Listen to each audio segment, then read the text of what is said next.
My name is Elizabeth Morrison. Most people call me Beth. I'm 72 years old, a widow, a mother, and for 3 years, I was a victim. But I'm getting ahead of myself. Let me start with the day everything changed, the day my brother Robert came to visit. It was a Tuesday in March, gray Seattle weather, rain threatening.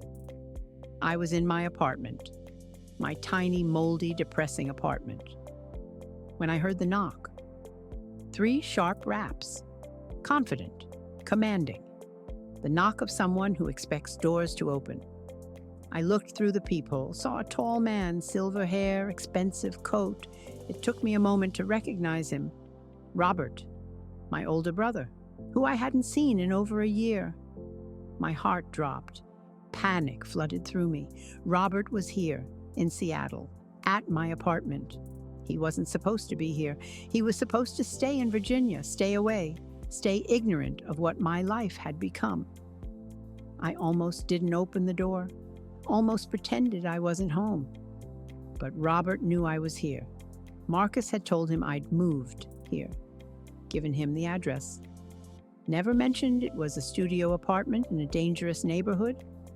Never mentioned the mold, the broken heat, the bars on the windows. I opened the door. "Robbie," I said. My voice sounded thin, scared. I hated that. "Beth." He stepped inside without asking, looked around. I watched his face change, from warm greeting to confusion to shock to something darker. If you enjoyed this story, please like, subscribe, and hit the notification bell. It helps others find these stories. "What is this place?" and he asked. "My apartment." "Your apartment? Beth, you live in a 3-story mansion in Pasadena. Frank left you that house. What are you doing here?" I couldn't answer, couldn't find words, just stood there, feeling small, ashamed, broken. Robert walked through the studio. It didn't take long. 300 square feet, kitchenette, bathroom, bed in the corner, everything I owned in one cramped space. "Where's your furniture?" he asked. "Your photos, your things?" "Marcus has them at the house." "Why?" Because I don't live there anymore." "Why not?" "Marcus needed the space. Him and Crystal. They have the room now." Robert turned to face me fully, looked me up and down. I knew what he was seeing. An old woman, 72 but looking 80, wearing clothes that had seen better days, living in squalor, a shadow of who I used to be. Then he saw my arms. I'd been trying to hide them, long sleeves even though the apartment was warm. But the sleeves had ridden up, exposed the bruises, yellow-green, old, fading but still visible. Robert's face went very still. "Beth, who hurt you?" "I fell. It's nothing." "That's not from falling. Those are defensive wounds. Someone grabbed you. Hard." "Who?" "Robbie, please. It's complicated." "It's not complicated. Someone hurt you. Who was it?" Before I could answer, before I could lie or deflect or make excuses, the door slammed open. Marcus, my son, looking angry and panicked. He must have been watching, must have seen Robert arrive, must have rushed over. "What are you doing here?" Marcus demanded, talking to Robert, not to me, never to me anymore. "Visiting my sister," Robert said calmly, "who I haven't seen in over a year because you kept making excuses why she couldn't travel to Virginia." "She's been busy. She's fine. You didn't need to come all the way here, Aisha." "Clearly I did. Beth, why aren't you living in your house? The house Frank left you?" "The house is mine now," Marcus interrupted before I could speak. "Well, Crystal's. Mom signed it over to us, fair and square." Robert looked at me. "Beth, is that true?" I wanted to say no, wanted to explain, wanted to tell him everything, but I was too scared. 3 years of fear, of threats, of violence when I didn't comply. Yes, Marcus needed it. Needed it. "Beth, that house is worth $2 million. It was your inheritance, your security. Why would you sign it over?" Because she's living here now." Marcus said, voice dripping with false concern. Mom wanted to downsize. Didn't you, Mom? Too much space in that big house. This is better for her. Robert looked around the moldy apartment, the broken heat, the bars on the windows. This is better? She chose it. Did she? Robert turned back to me. Beth, did you choose this? I opened my mouth. Marcus's eyes bored into me, warning, threatening, reminding me what happened when I told the truth.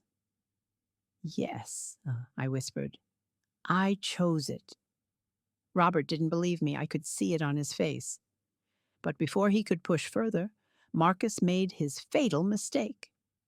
And if Mom tries to go back to the house, Marcus said arrogantly, stupidly, I'll hit her again. Make sure she stays where she belongs. The room went silent, completely silent, like all the air had been sucked out. Robert's face didn't change expression, but something behind his eyes did. Something cold, something dangerous. What did you just say? Marcus realized his mistake immediately, face going pale. Nothing. I didn't mean, you said again. You'll hit her again, meaning you've hit her before. That's not what meaning you stole my sister's house. You've been physically abusing her, and you just threatened to do it again, in front of a witness. Marcus backed toward the door. You don't understand. She's difficult sometimes. She needs discipline. Discipline? Robert's voice was very quiet, very controlled, more terrifying than if he'd been shouting. She's a 72-year-old woman, your mother, and you think she needs discipline? Uncle Robert, Don't call me uncle. You lost that right the moment you put your hands on my sister. Robert took a step forward. Marcus took a step back. My son, 6'1", 220 pounds, suddenly looked small. Afraid. Beth, Robert said without taking his eyes off Marcus. Get your things. Whatever you need. You're leaving with me. Now. She's not going anywhere, Marcus tried, voice shaking. Yes, she is, and you're going to let her. Because if you don't, I'm calling the police right now and explaining that you just admitted to elder abuse. With my testimony as a federal judge. Want to test that? Marcus's mouth opened, closed, opened again. Federal judge. Retired. But yes, Robert Morrison, Ninth Circuit Court of Appeals, 30 years on the bench, currently senior consultant to the FBI White-Collar Crime Division. Robert smiled. Not a nice smile. A predator's smile. Did Beth not mention that? I hadn't mentioned it, because Marcus had isolated me, cut me off from family, made sure I couldn't tell anyone what was happening. You have 24 hours, Robert said, to return everything you stole, the house, the money, everything, and to turn yourself in to the police for elder abuse. Or what? Marcus tried to sound tough, failed completely. Or I destroy you. Every connection I have, every prosecutor who owes me a favor, every investigator, every judge, every resource at my disposal. I will make it my personal mission to ensure you spend the next decade in prison. You're bluffing. Try me. They stared at each other, my son and my brother, one tall with false confidence, one taller with real power. Marcus looked away first. Beth, tell him you're fine here. Tell him you don't want to leave. I looked at my son, the boy I'd raised, the man who'd beaten me, stolen from me, threatened me, controlled me. I want to leave, I whispered. Please, Robbie, get me out of here. Robert's expression softened when he looked at me. Get your things, sweetheart. We're going. I grabbed my suitcase, the same one I'd packed 3 years ago when Marcus kicked me out. It still held most of what I owned. Everything else was in the house. My house. That Marcus had stolen. 5 minutes later, we were in Robert's rental car, driving away. Marcus standing in the parking lot, watching, impotent, furious. I started crying. Couldn't help it. 3 years of fear, of abuse, of thinking I'd never escape, all pouring out. Robert drove in silence. Let me cry. Just reached over and squeezed my hand. We went to a hotel. Nice hotel. The kind with 24-hour room service and concierge and security. Robert got us adjoining rooms, put me in mine, made sure I had everything I needed. Sleep, he said. Tomorrow we start fixing this. I did sleep. For the first time in 3 years, I slept without fear, without listening for Marcus's footsteps, without wondering if tonight would be the night he went too far. The next morning, Robert knocked on the connecting door, came in with coffee and breakfast, sat me down at the table. I need you to tell me everything, he said. From the beginning, every detail. I know it's hard, but I can't help you if I don't know the full story. So I told him everything. How Frank died 3 years ago. How Marcus moved in temporarily to help me grieve. How he slowly took control, got power of attorney, convinced me to add Crystal's name to the deed, isolated me from friends, from family.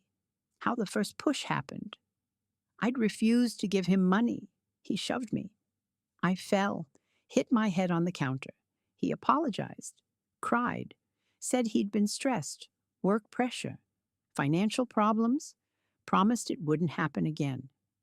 It happened again and again, until I stopped refusing, stopped questioning, just did what he said. How he kicked me out of my house a year ago, said the apartment was better for me, gave me a tiny allowance from my own money, kept the rest. How he threatened me. If you tell anyone, I'll have you declared incompetent, put you in a nursing home, you'll never see daylight again. I believed him, because by that point, I believed everything he told me. He'd broken me, systematically, deliberately, completely. Robert listened, didn't interrupt, didn't judge, just listened, taking notes, his face getting harder with every detail. When I finished, he was quiet for a long time. I'm sorry, he finally said. I should have noticed sooner. Should have visited more. Should have pushed when you kept canceling trips. It's not your fault. Part of it is, but we're fixing it, starting now. He pulled out his phone, made the first call. Paul, it's Rob Morrison. I need a favor. Elder abuse case, my sister. I need your best prosecutor. Yes, I'm serious. Assault, fraud, coercion, theft, multiple counts. Can you be here tomorrow? Good. Second call. Detective Chen. Rob Morrison. Remember that case in '09? You said you owed me one. I'm collecting. Need a full investigation. Elder abuse, financial exploitation. Seattle. My sister, thank you. Third call. Jennifer. Rob. Need forensic accounting. Someone stole approximately $2.8 million from my sister over 3 years. Can you recommend someone?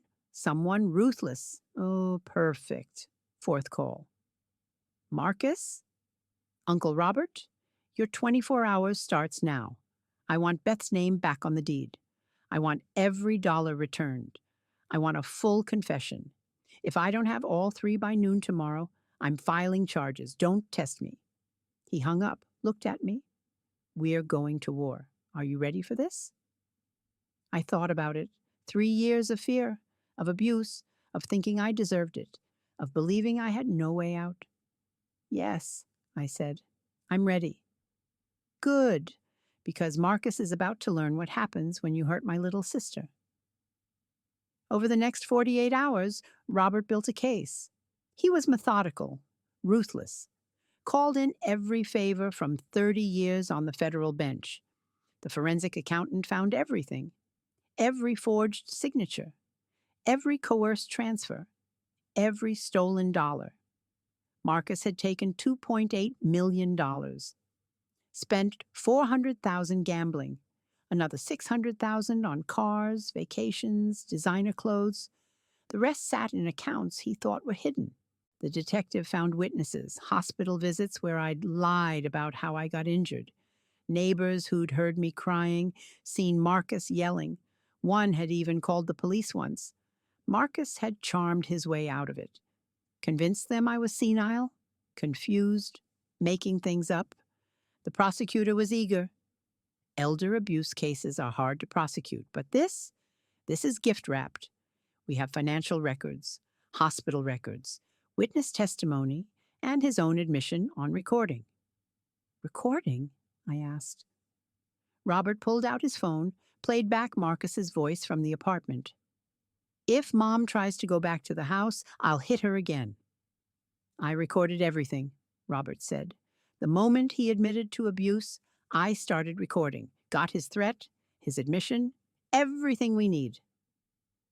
24 hours passed. Noon came. Marcus didn't return anything.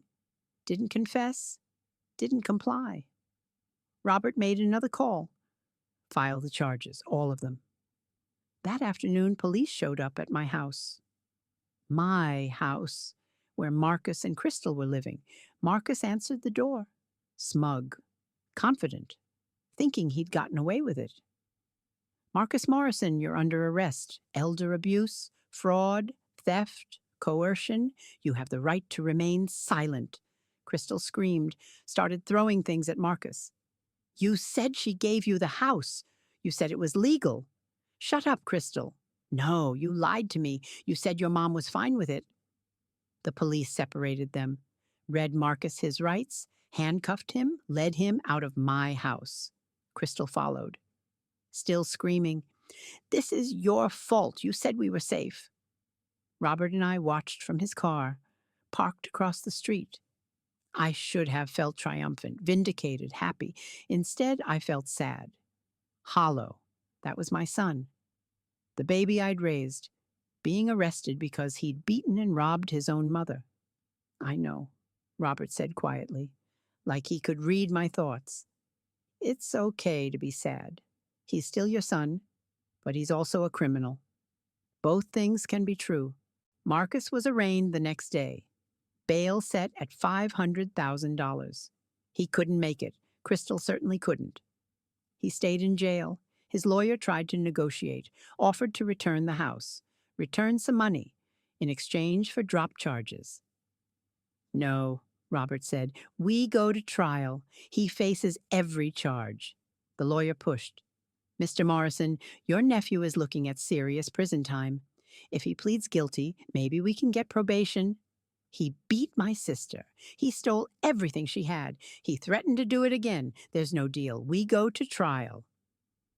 The trial took 3 months to prepare. Robert hired the best lawyers, called in more favors, built a case that was airtight. Marcus's defense was weak, claimed I'd given him the house willingly, that I'd wanted to downsize, that the bruises were from me falling, that he'd never threatened me. The prosecutor destroyed him, played the recording. I'll hit her again. Showed the hospital records. 6 visits in 3 years, all with injuries consistent with assault. Brought witnesses. The neighbor who'd called police. The bank teller who'd seen me crying when Marcus emptied my accounts. The doctor who'd noted signs of abuse but I'd refused to report. Showed financial records, forged signatures, coerced transfers. Money moved while I was incompetent, but somehow competent enough to sign everything over. The jury deliberated 4 hours. Came back with guilty verdicts on all counts. Sentencing was 2 weeks later. I testified. Victim impact statement. Told the judge what Marcus had done, how he'd broken me, stolen my home, my money, my dignity, my sense of safety. Marcus tried to speak, to apologize, to beg for leniency. Your Honor, I made mistakes. I was under financial pressure. I didn't mean to hurt my mother. I love her. Please, I have a wife. The judge cut him off. Mr. Morrison, you systematically abused and defrauded a vulnerable elderly woman, your own mother. You showed no remorse until you were caught. You've demonstrated a clear danger to your victim and potentially other elderly individuals. She sentenced him to 8 years in state prison. plus restitution of $2.8 million, plus $2 million in damages for pain and suffering. Marcus collapsed, started crying. 8 years? Your Honor, please, I have a family. You should have thought about that before you committed elder abuse. Bailiff, remove him. Crystal divorced him before he even got to prison, filed papers immediately, claimed she didn't know about the abuse, about the fraud, painted herself as another victim. The prosecutor didn't believe her, but couldn't prove she'd known. She walked away, free, untouched by justice. That bothered me, still does, but Robert said, "Sometimes bad people escape consequences. It's not fair. But we got the main target. We protected you. That's what matters." The house was returned to me, my name back on the deed. Crystal's name removed, like she'd never been there. I walked through it for the first time in over a year, cried seeing my home, my furniture, my photos, everything Marcus hadn't sold or destroyed. But it didn't feel like home anymore. Felt contaminated, haunted by memories of Marcus throwing me out, of the years he'd lived here while I suffered in that apartment. "I can't live here," I told Robert. "Too many bad memories." "Then we sell it, buy something new, somewhere Marcus never touched." We did, sold the mansion for $2.2 million, bought a smaller house, beautiful 2-bedroom in a quiet neighborhood. Robert found a place nearby, close enough to visit daily but far enough to give me space.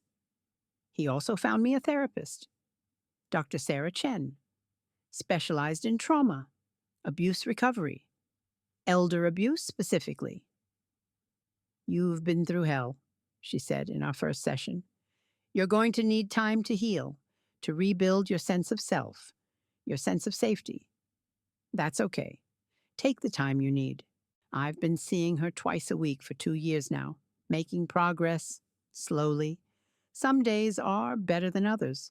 Bad days I wake up panicking, thinking Marcus is in the house, that it was all a dream, that I'm still trapped. Good days I wake up peaceful, safe, in my home, knowing Marcus is in prison, can't hurt me anymore. Robert visits every day, brings coffee, checks on me, makes sure I'm okay. We've gotten close in a way we weren't before. Trauma bonding, Dr. Chen calls it. I call it having my big brother back. People ask if I've forgiven Marcus, if I've visited him in prison, if I've written letters. No. To all of that, maybe someday, but not today, not this year, maybe not ever. He's my son. I love him. But love doesn't mean accepting abuse, doesn't mean forgiving the unforgivable, doesn't mean subjecting myself to more pain.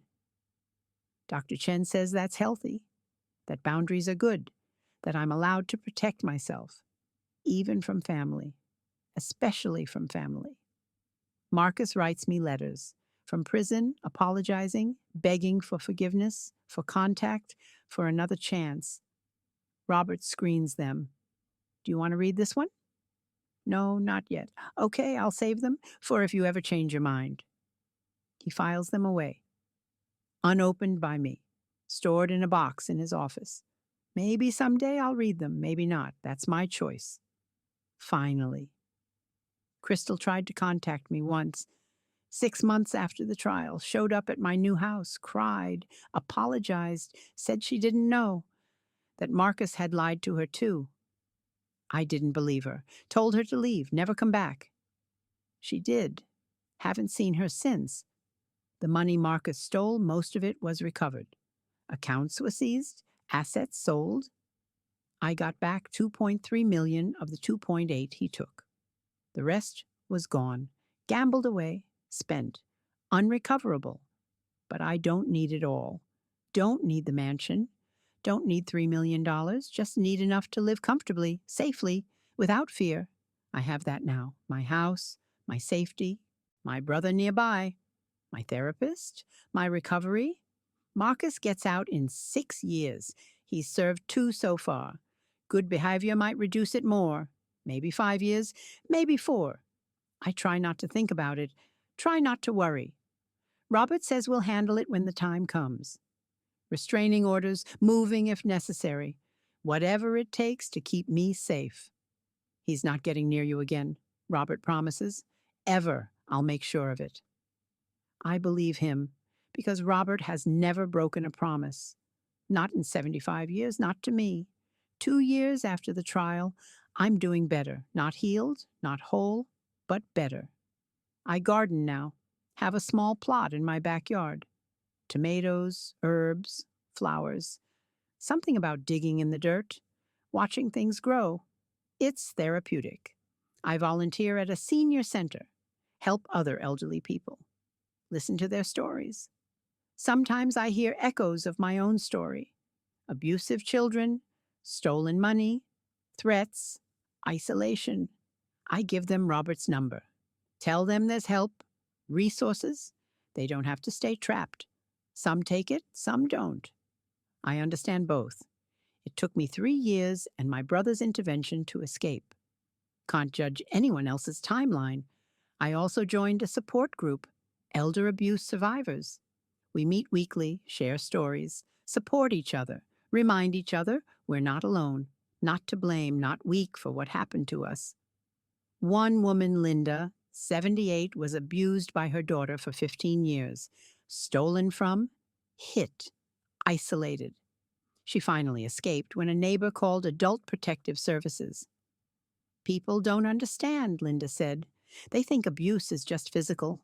But it's psychological too. They break you down, make you believe you deserve it, that no one will believe you, that you have nowhere to go. Everyone nodded. We all understood. Had all lived it.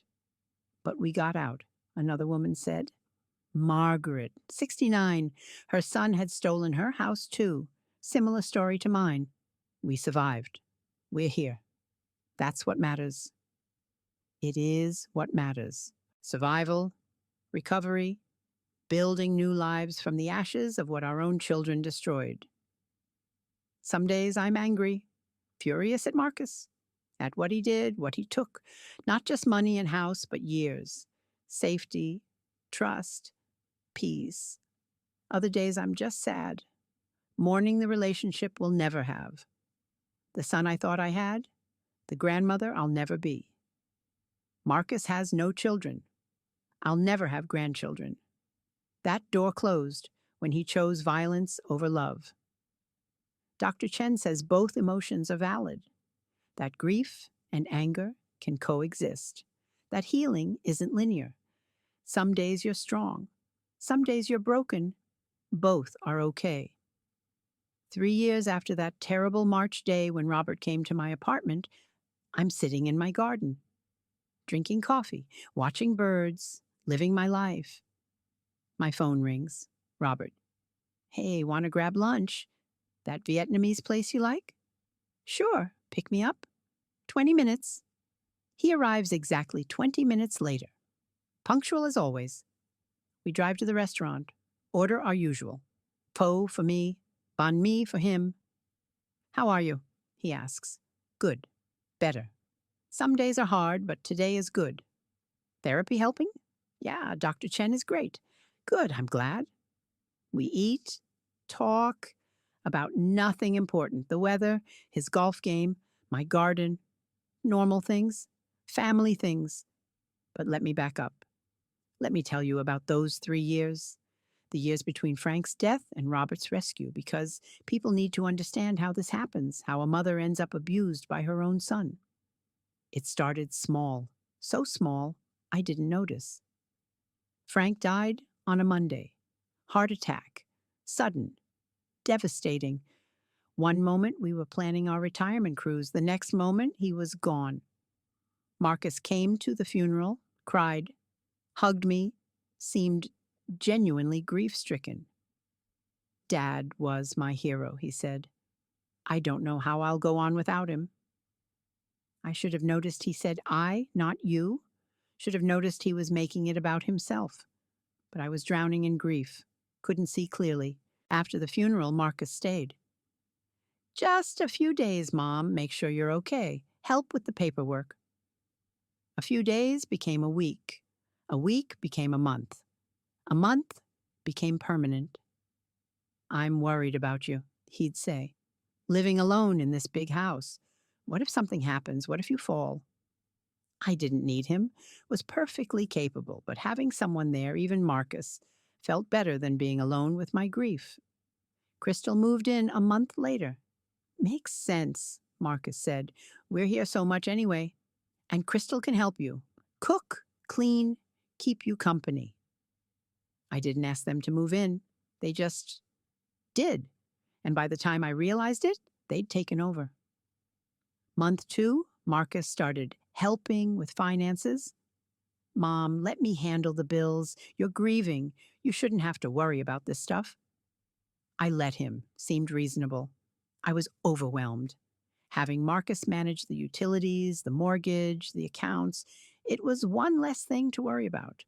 That's how he got access to everything: bank accounts, investments, property documents, all of it. Month 3, he suggested adding Crystal's name to the deed. For estate planning, Mom, if something happens to you, this way the house doesn't go through probate. It transfers automatically, saves us all hassle and money. I hesitated. Something felt wrong, but Marcus pushed. Don't you trust us? We're family. We're just trying to help. I signed, added Crystal's name, gave them half ownership of my house. The house Frank and I had bought 32 years ago, where we'd raised Marcus, where we'd built our life. Month 4, Marcus suggested power of attorney. Just in case, Mom, if you get sick, if you can't make decisions. This way I can handle things, keep you protected. I signed that too, because he was my son, because I trusted him, because I never imagined he'd use it against me. Month 6, things changed. The mask started slipping. I'd been resistant to some of Marcus's suggestions. Didn't want to move money around. Didn't want to refinance the house.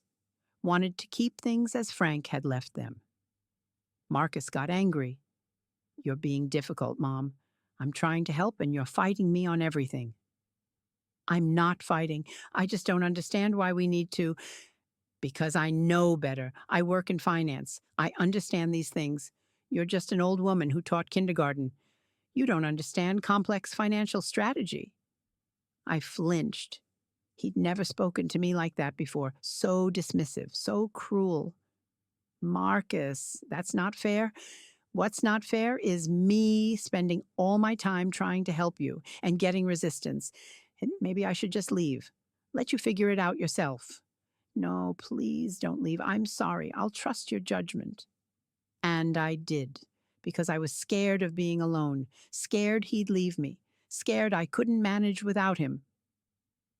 That's how abusers work. They make you dependent.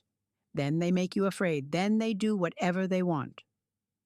Month 7, the first physical incident. I'd refused to sign something, a document transferring more money. I wanted to read it first, understand it. Marcus grabbed my arm. Hard. Just sign it, Mom. Stop being difficult. You're hurting me. Then sign. I signed. He let go, left bruises, 5 purple fingerprints on my forearm. Later, he apologized. I'm sorry, I'm stressed about work. Crystal's been on my case about money. I shouldn't have grabbed you. It won't happen again. I believed him, forgave him, covered the bruises with long sleeves. It happened again. Month 8, month 9, month 10, each time worse. Each time followed by apologies, promises, explanations. Work stress, financial pressure. You pushed me to it. Always an excuse, always my fault somehow. Until I started believing it, started thinking maybe I was difficult. Maybe I did provoke him. Maybe I deserved it. Year 1 ended with me fully controlled. Marcus managed all my money, made all decisions, dictated my schedule, monitored my phone calls, isolated me from friends who asked too many questions. Your friend Helen called again? He'd say. She's nosy. I don't like her. Maybe you should stop taking her calls. But Helen and I have been friends for 40 years. She's a bad influence, always getting in your business, stirring up trouble. If you value my help, You'll cut her off. I cut Helen off, and Martha, and Joyce. One by one, Marcus eliminated my support system until the only people in my life were him and Crystal. Year 2 was worse. Marcus started gambling. I didn't know at the time, thought his mood swings were work stress, thought his desperate need for money was business investments. He'd come to me weekly. Mom, I need 20,000, investment opportunity, can't miss it. I'd ask questions, want details. He'd get angry.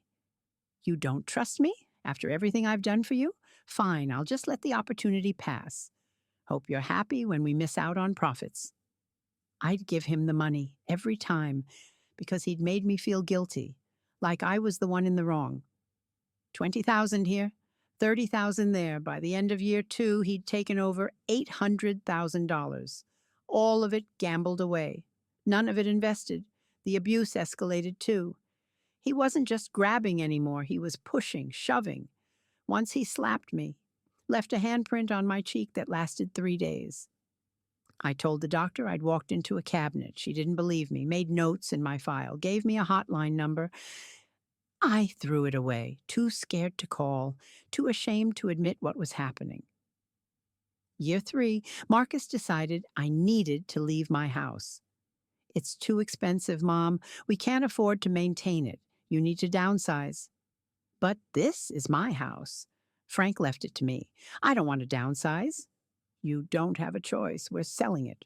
You can't sell it without my permission. Actually, I can. Power of attorney, remember? And Crystal's name is on the deed. We're in agreement. You're outvoted. But stop arguing. You're moving out.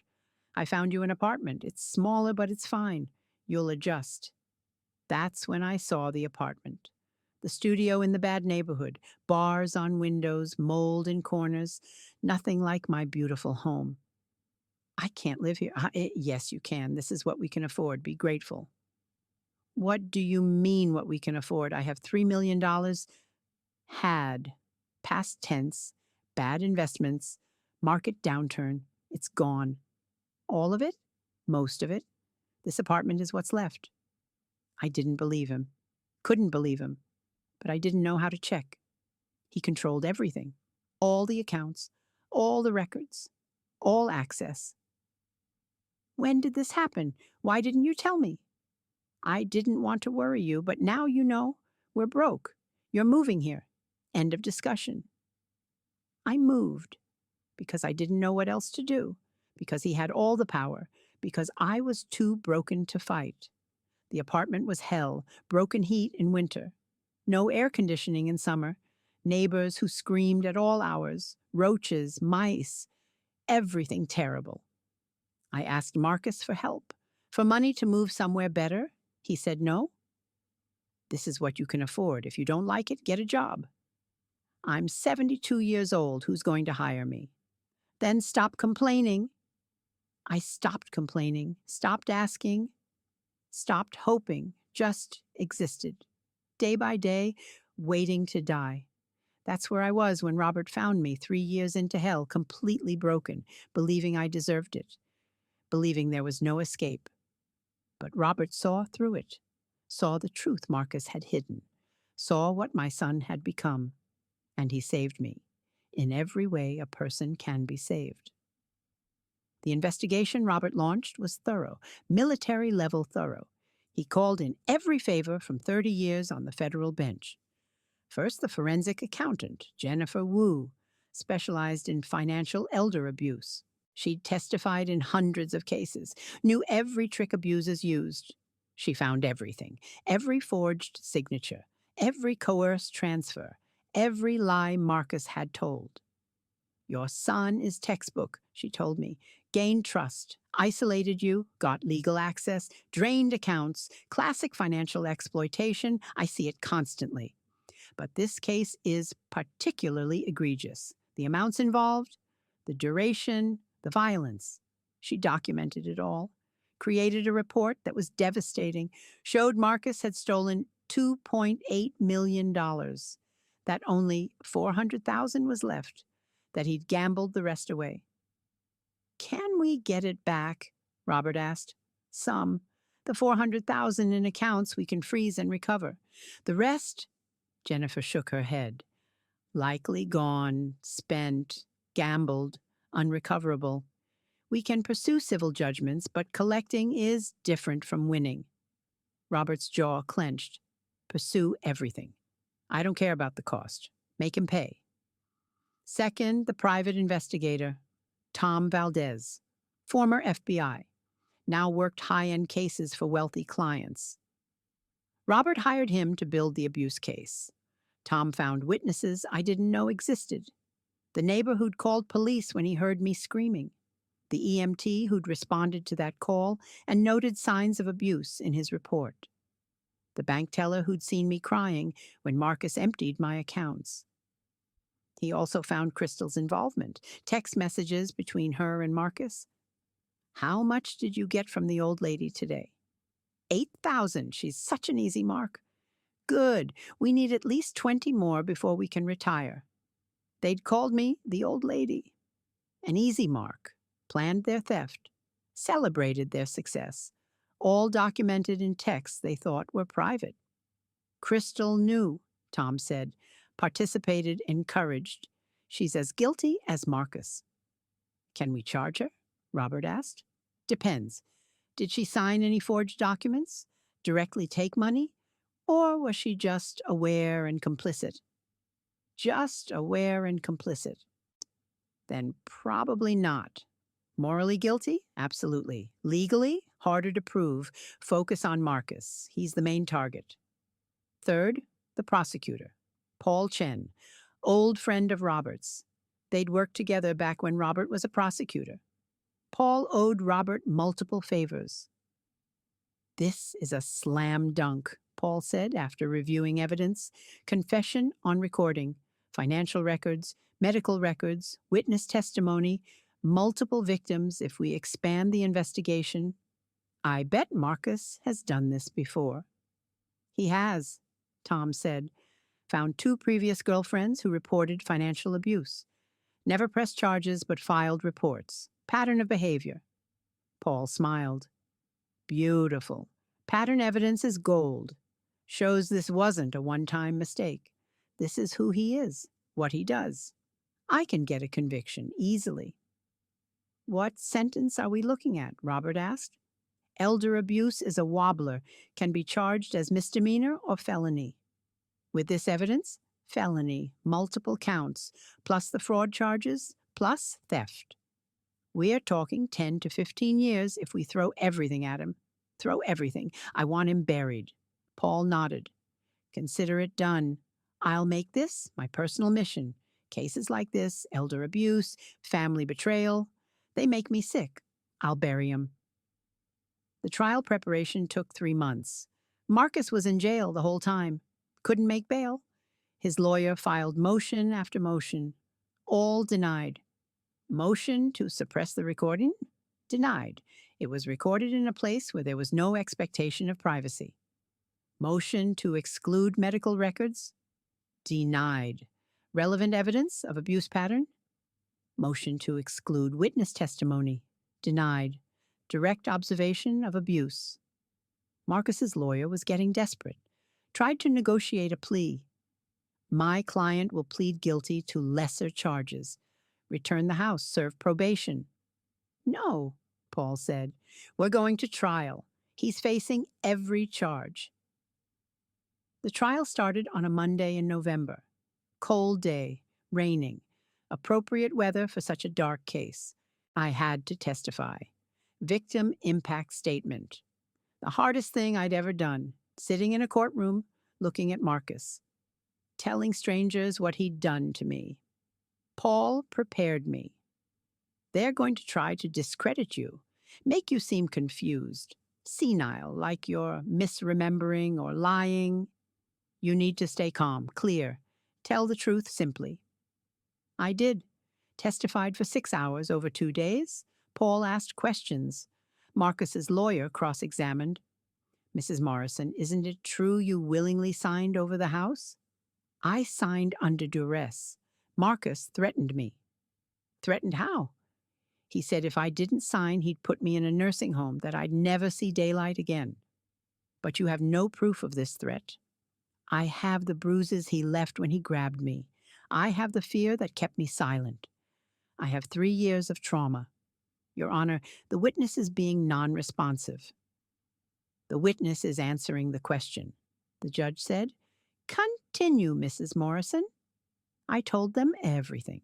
The isolation, the control, the money taken, the first time he hit me, the last time he hit me, the apartment he forced me into, the fear that consumed my life. The courtroom was silent. Jurors were crying. The judge looked furious. Marcus sat there, expressionless, like he was listening to someone else's story. Not his crimes, not his victim, just nothing. When I finished, Paul had one more question. "Mrs. Morrison, do you believe your son feels remorse for what he did?" I looked at Marcus, really looked at him, my son, the baby I'd raised, the man who'd destroyed me. "No," I said, "I don't think he feels anything at all." Robert testified next, explained how he'd found me, what Marcus had said, the investigation he'd launched. "When did you know your nephew was guilty?" Paul asked. "The moment he said, 'I'll hit her again.'" That word again told me everything. This wasn't an accident, wasn't a one-time mistake. This was a pattern, a choice, elder abuse. The forensic accountant testified, showed the jury exactly where every dollar had gone, the gambling losses, the luxury purchases, the complete theft of my life savings. In my professional opinion, Marcus Morrison systematically exploited his mother, used his access to steal everything she had. This is one of the most egregious cases I've seen. The witnesses testified, the neighbor, the bank teller, the EMT, all confirming abuse, control, fear. The doctor who'd noted injuries testified. I documented 6 visits where Mrs. Morrison had injuries consistent with assault. Each time she had an explanation, fell downstairs, walked into door, hit her arm on counter, classic abuse victim behavior. The defense put Marcus on the stand. Big mistake. Paul destroyed him. "Mr. Morrison, you said your mother willingly gave you the house?" "Yes." "But you also said," and I quote, "'If Mom goes near the house, I'll hit her again.' Why would you need to hit her if she'd given it willingly?" That was taken out of context. What context makes threatening to hit your elderly mother acceptable? I didn't mean you also took $2.8 million from your mother. Where did it go? Investments. Failed investments. The market crashed. Which market? Because I have records showing the market was stable during those years. What really happened to the money? Marcus hesitated. Some was invested. How much was gambled away, Mr. Morrison? I don't. $400,000. That's how much. At casinos across 3 states. We have records, dates, amounts. You gambled away your mother's life savings, didn't you? It wasn't like that. Yes or no? Did you gamble away hundreds of thousands of dollars? Yes. Did you hit your mother? It wasn't yes or no. Yes? Did you threaten her? She was being difficult. Yes or no? Yes. No further questions. The jury deliberated 4 hours. Came back with guilty verdicts on all counts.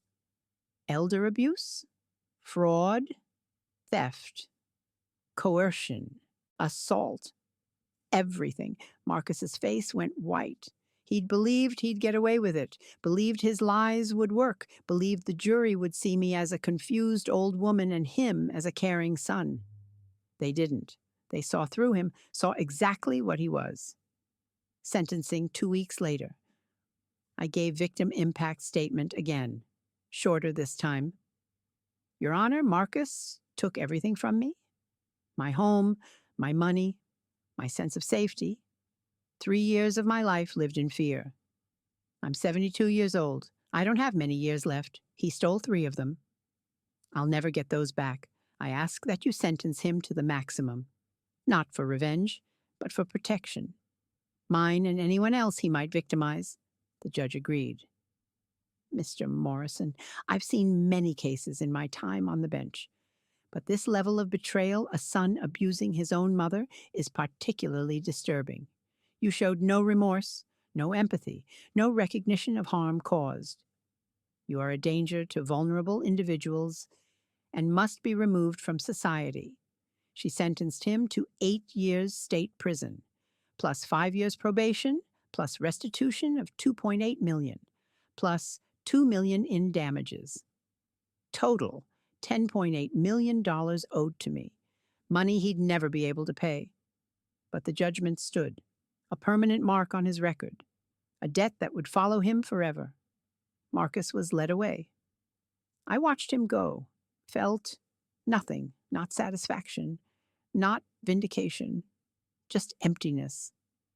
Is it supposed to feel like this? I asked Robert afterward. Like what? Hollow.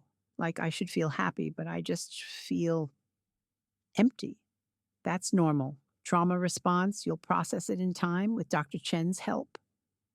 He was right. It took months of therapy to process, to understand my feelings, to forgive myself for not leaving sooner, for not seeing what Marcus was, for believing his lies. Dr. Chen was patient.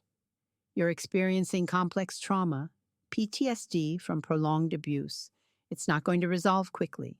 We'll work through it together, at your pace. We did, twice weekly sessions, sometimes more when I was struggling, processing the abuse, the betrayal, the loss of who I thought my son was.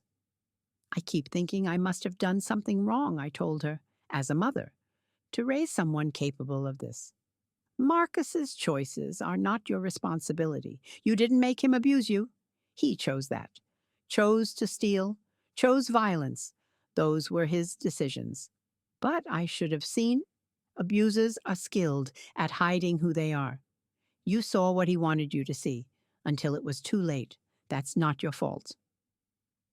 It took 2 years to really believe that, to stop blaming myself, to accept that I was a victim. Not a bad mother, not stupid, not weak, a victim. The support group helped too. Meeting other survivors, hearing their stories, realizing I wasn't alone.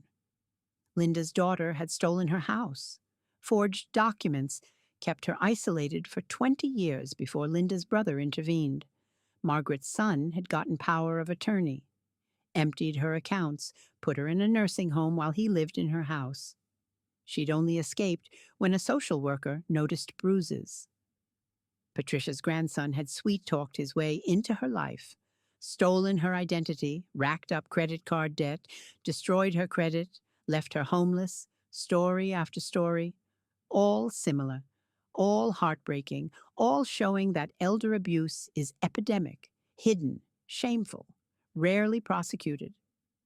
We need to talk about this, Linda said, publicly, loudly, make people aware. We started speaking out at community centers, senior groups, anywhere that would have us, warning signs, resources, encouragement to report. Some people listened, others dismissed us. That could never happen to me. I raised my children better. My kids love me. We'd heard the same things, believed the same things until it happened to us. Now, 3 years after Robert's intervention, I'm doing better. Not healed, not whole, but better. I have my house, my safety, my dignity restored. Most of my money recovered, $2.3 million. More than enough to live comfortably the rest of my life. I have Robert nearby, checking on me, supporting me, being the family Marcus should have been. I have Dr. Chen helping me process, heal, build new patterns of thinking. I have my support group, women who understand, who don't judge, who celebrate my victories and support my struggles. I have my garden, my books, my quiet life, simple pleasures Marcus can't touch. As Robert and I are leaving the Vietnamese restaurant, he says, Marcus is up for parole hearing next month. His lawyer contacted me, asking if you'd write a letter supporting early release. My stomach drops. What did you tell him? That I'd ask you, but that I doubted you'd be interested. Was I right? I think about it. Marcus has served 4 years, has 4 left, wants out early. Part of me wants to help. He's my son. Despite everything, I love him. Don't want him suffering. But another part, the part that still has nightmares, that still flinches at loud noises, that still struggles with trust, says no. I'm not writing a letter, I say firmly. He needs to serve his time. All of it. He hasn't earned early release. Robert nods, proud. I'll tell the lawyer. And Beth? That was a strong boundary. Good for you. Thanks, Robbie. We drive home. He walks me to my door, hugs me goodbye. Love you, little sister. Love you too. I go inside, lock the door, make tea, sit in my favorite chair with a book. And I realize I'm okay, finally, really okay, living my life, safe, free, on my terms. Marcus took 3 years, but I'm taking back the rest. However many years I have left, they're mine, not his, not anyone's. Mine. If this story resonated with you, please share it. Subscribe, comment, because elder abuse is real, common, hidden, and we need to talk about it. Expose it. Stop it. I survived. With Robert's help, with resources, with support. You can survive too. Don't stay silent. Don't accept abuse. Don't believe you deserve it. You deserve safety, dignity, peace. No matter your age, no matter who's hurting you, there's help, there's hope, there's a way out. Find your Robert. Find your resources. Find your strength and get out before 3 years becomes 5, becomes 10, becomes the rest of your life. You're worth more than that. You deserve better than that, and it's never too late to save yourself. I did. At 72, after 3 years of hell, I got out, I rebuilt, I survived. You can too. I promise you can too. But let me tell you more about what happened after the trial. Because justice in the courtroom is only the beginning. Real life continues, and it's messier than any verdict. Crystal divorced Marcus 3 days after sentencing, didn't even wait for him to be transferred to state prison. Filed papers from her lawyer's office while Marcus sat in county jail processing his conviction. Her petition was brutal. Irreconcilable differences was the official reason, but she included affidavits, statements claiming she'd been deceived, that she didn't know about the abuse, the theft, the lies. Marcus told me his mother willingly signed over the house. I believed him. I was a victim of his deception, too. Victim. She called herself a victim. While I, the actual victim, read her words and felt rage, Robert wanted to go after her criminally. She knew we have the texts. How much did you get from the old lady today? She participated. Can we prove she knew it was theft? Paul asked. Or can she claim she thought you were giving money willingly? That old lady was just a disrespectful nickname? The texts show knowledge. They show awareness of money changing hands, not necessarily awareness of theft or coercion. A good defense attorney will argue she thought it was legitimate. Family helping family. Robert slammed his fist on the table. She called Beth an easy mark. That shows intent. Shows callousness, maybe greed. But criminal conspiracy? Hard to prove beyond reasonable doubt. We tried anyway, brought charges. Crystal hired the best defense attorney money could buy. Money she'd stolen from me. Irony wasn't lost on anyone. The charges were dropped after preliminary hearing. Judge ruled insufficient evidence to proceed to trial. The texts are ambiguous, he said, could be interpreted multiple ways, without direct evidence of Crystal participating in forged documents or coerced signatures. I can't find probable cause. She walked free, divorced Marcus, kept some of the stolen money she'd hidden in accounts under her name, moved to California, started over. No consequences.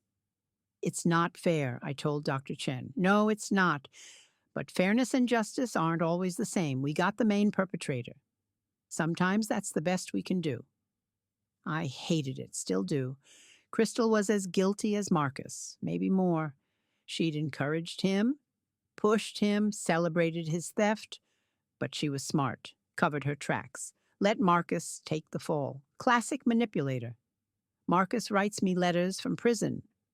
Every month, sometimes more. Robert screens them all. The first few were angry, blaming me. You ruined my life, sent me to prison. I was trying to help you and you destroyed me. I didn't respond, didn't even read them fully, just saw the tone and put them away. Then the letters changed, became apologetic. I'm sorry, Mom. I was wrong. I was sick, addicted to gambling. I need help.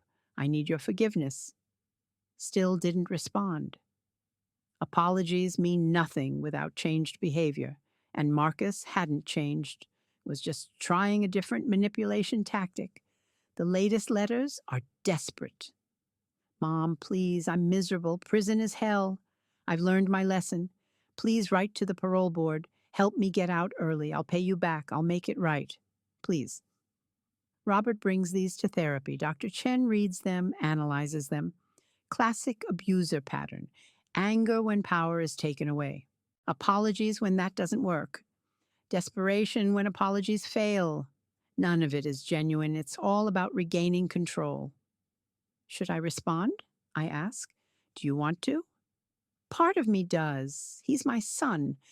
But you're afraid of being pulled back in, of being manipulated again, of the abuse restarting. Yes, those are valid fears, and they're protective. Listen to them. If you're not ready to respond, don't. I'm not ready, might never be ready. And that's okay. I'm allowed to protect myself, even from my own son. The support group has been invaluable, meeting every Thursday, sharing stories, supporting each other. Linda brings updates about her daughter. She's out of prison now, served 3 years, called me yesterday, wanted to talk. I said no, hung up. My therapist says that's healthy. We all agree, applaud her boundary, celebrate her strength. Margaret shares her grandson's latest attempt at contact. He's in rehab now, getting treatment for drug addiction, says he wants to make amends, asked to meet. I said I'd think about it. What do you want to do? I ask. Part of me wants to help him. He's family, but part of me remembers what he did, how he stole my identity, destroyed my credit, left me homeless. I don't know if I can forgive that. You don't have to forgive, Patricia says. Forgiveness isn't required for healing. Boundaries are. Patricia knows. Her grandson stole $300,000. She never forgave him. Cut him off completely. And she's the happiest of all of us. Proves forgiveness isn't necessary. We also get new members, women who've just escaped, just discovered the abuse, just started fighting back. One woman, Carol, 70, came last month. Her story was eerily similar to mine. Son moved in after husband died. Slowly took control. Started hitting her. Took her money. Kicked her out. I'm living in my car, she sobbed. I'm 70 years old and I'm homeless. My son took everything. We helped her. Connected her with resources. Legal aid, shelters, adult protective services. Started building her case. You're not alone, I told her. We've all been where you are, and we survived. You will too. She cried harder. How? How do you survive this? One day at a time. With help, with support, with resources. It's not easy, but it's possible. 3 weeks later, Carol got an emergency order. Froze her son's access to accounts. Got him removed from her house. Started criminal proceedings. I never thought I could do this, she said at group. But you all showed me I could, that I deserved better. Thank you. We hugged her, celebrated her courage, reminded ourselves that our stories matter. Our survival matters. Our voices matter. Robert tells me about cases he worked during his time as judge. elder abuse cases that haunt him. I saw so many over 30 years, he says. Hundreds, probably. And most didn't have the evidence we had. Most victims were too scared to testify, or too confused from abuse, or too ashamed. What happened to them?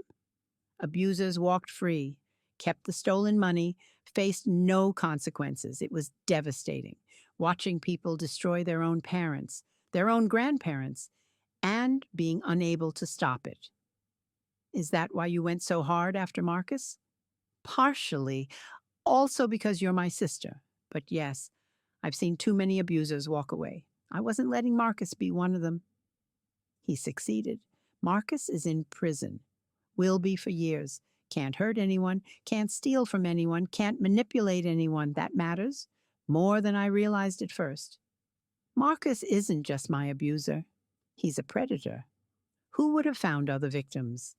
Other vulnerable elderly people, other trusting parents. By stopping him, Robert didn't just save me. He saved everyone Marcus would have victimized in the future.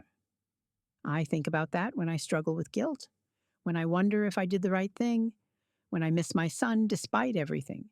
I did the right thing, reporting Marcus, testifying, sending him to prison. It wasn't just about me. It was about protecting others, stopping a predator, breaking a cycle. My healing has had milestones, small victories that mark progress. 6 months after trial, I slept through the night without nightmares. First time in 3 years, woke up feeling rested, safe, cried with relief. 1 year, I went to a restaurant alone, ordered what I wanted, paid with my own money. Simple act, but huge for me. Marcus had controlled every meal, every dollar. Doing it alone felt revolutionary. 18 months, I reconnected with Helen. My friend Marcus had forced me to cut off, called her, apologized for years of silence. She cried. I knew something was wrong. I just didn't know how to help. We have coffee weekly now, rebuilding our friendship. She never judged, never said, "I told you so," just welcomed me back. 2 years, I went to Marcus's old neighborhood, drove past the house where I'd been abused, felt nothing, no fear, no anger, just nothing. Dr. Chen says that's progress. Emotional neutrality means the trauma is losing power. 2.5 years. I dated, kind of, a man from my book club, Arthur, widower, 76, gentle, patient. We went to dinner, talked, held hands. It didn't work out. I wasn't ready for relationship. Too much healing left to do. But trying felt good. Felt brave. Felt like reclaiming my life. 3 years. I went to Marcus's parole hearing. Not to support, to oppose. Stood in that hearing room. Faced my son across the table, read my statement. Marcus Morrison stole 3 years of my life. Stole my money, my home, my sense of safety. He beat me, threatened me, destroyed me. I do not support early release. He needs to serve his full sentence, not for revenge, but because he's shown no genuine remorse, no understanding of harm caused, no change in character. Releasing him early would endanger whoever he targets next. Marcus stared at me, shocked that I'd shown up, shocked that I'd spoken, shocked that I was strong enough to oppose him. The parole board denied his request. "Mr. Morrison, you'll be eligible for another hearing in 2 years. We recommend using that time for genuine reflection and rehabilitation. Your mother's statement was compelling. You need to reckon with what you've done." Marcus was led away. I walked out, Robert beside me. "I'm proud of you, Beth. That took courage." "I'm proud of me, too." And I am, speaking up, setting boundaries, protecting myself. All things I couldn't do during the abuse. Now I can. Now I do. Every day, every interaction, every decision. I'm not the same woman Marcus abused. I'm stronger, clearer, more self-protective, still healing, still growing, but surviving, thriving even, in ways I never imagined possible 3 years ago. People ask what I'd tell others in my situation. others being abused by family, others too scared to speak up. I'd say, "You're not alone. This happens to thousands of elderly people. It's not your fault. You didn't cause it. You don't deserve it." I'd say, "There's help, resources, hotlines, legal aid, adult protective services, people who will believe you, who will help you escape." I'd say, "It's not too late. I was 72 when I got out. You're not too old, not too confused, not too broken. You can still escape, still rebuild." I'd say, "Document everything. Keep records. Take photos of bruises. Save threatening messages. Write down incidents. This evidence will help later." I'd say, "Tell someone, anyone, a friend, a doctor, a neighbor.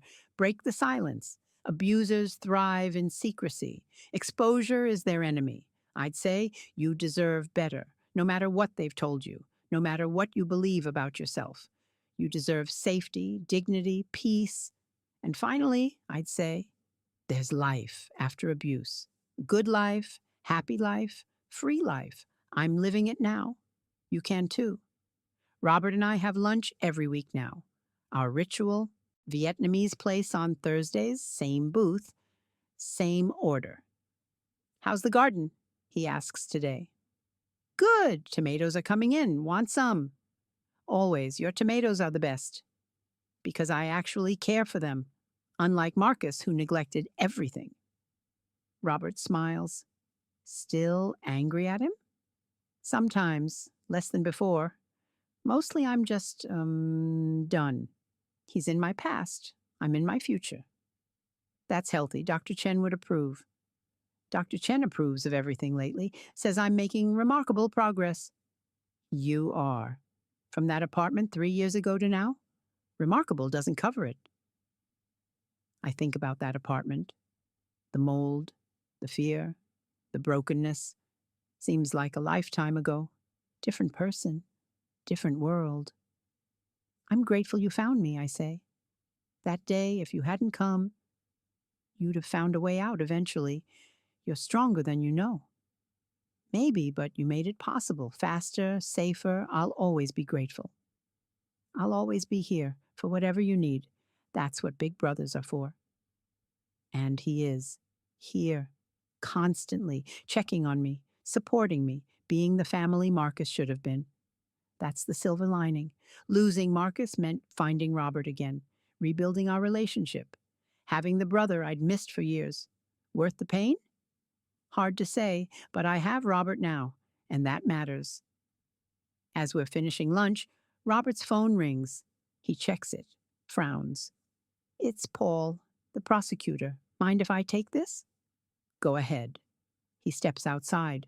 I watch through the window, see his expression change. Surprise, then anger, then something darker. He comes back, sits down. Marcus is trying to appeal his conviction. My stomach drops. Can he do that? He can try. Doesn't mean it'll succeed.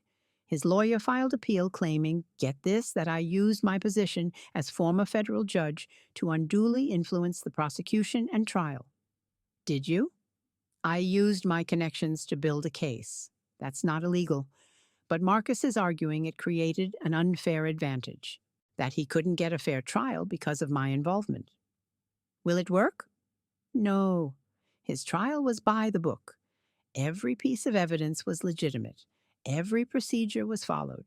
He was represented by competent counsel. There's no basis for appeal. But he's trying anyway. Desperate people try desperate things. He's looking at 6 more years. He wants out. He'll try every avenue. What do we do? Nothing. Let his appeal fail, which it will. Paul's confident, so am I. Marcus is grasping at straws. The appeal was denied 3 months later. Judge ruled Robert's involvement wasn't improper, that Marcus had received fair trial. That conviction stood. Marcus tried again. Different grounds. Ineffective counsel. Claiming his lawyer was incompetent. Also denied? His lawyer was competent. Marcus just had an unwinnable case. He's tried 4 appeals now. All denied. Running out of options. Running out of time in 2 years. He'll be eligible for parole again. I'll be there. opposing again and again and again for as long as it takes. Because Marcus doesn't get to take any more from me. Not my time, not my peace, not my safety. He took 3 years. That's all he gets. The rest is mine. I'm 75 now. In good health. Could live another 10, 15, maybe 20 years. That's time I'm not spending afraid, not spending controlled, not spending victimized. I'm spending it gardening, reading, having lunch with Robert, attending support group, helping new survivors, living, just living, simple, free, safe, mine. That's the real victory. Not the trial, not the prison sentence, not the money recovered. The victory is my life, reclaimed, rebuilt, lived on my terms. Marcus is in a cell, but I'm free. He lost everything, but I found myself. He faces 6 more years, but I face however many years I have left with hope, with joy, with peace. That's justice, real justice, not just courtroom verdicts, but life reclaimed, future restored, self rediscovered. I'm Elizabeth Morrison. I'm 75 years old. I'm a survivor of elder abuse, and I'm here to tell you you can survive too. You can escape. You can rebuild. You can live, no matter your age, no matter how trapped you feel, no matter how broken you think you are. There's hope. There's help. There's a way out. And there's life, good life waiting on the other side. I found mine. You can find yours. Don't give up. Don't stay silent. Don't accept abuse. You deserve better. You are better, and you can have better. Just take the first step. Make the first call. Tell the first person. And start building your escape. It won't be easy. It wasn't easy for me, but it was worth it. So worth it. Every day I wake up safe in my home, I'm grateful. Grateful I escaped. Grateful Robert saved me. Grateful I'm still here to tell this story. And maybe my story will save someone else. Give them hope. Show them escape is possible. Inspire them to choose themselves. That would make everything, all the pain, all the fear, all the trauma worth it. If just one person reads this and decides to leave their abuser, to report their abuse, to choose themselves, then my suffering had purpose. And that's all any of us can hope for, to transform our pain into purpose, our trauma into testimony, our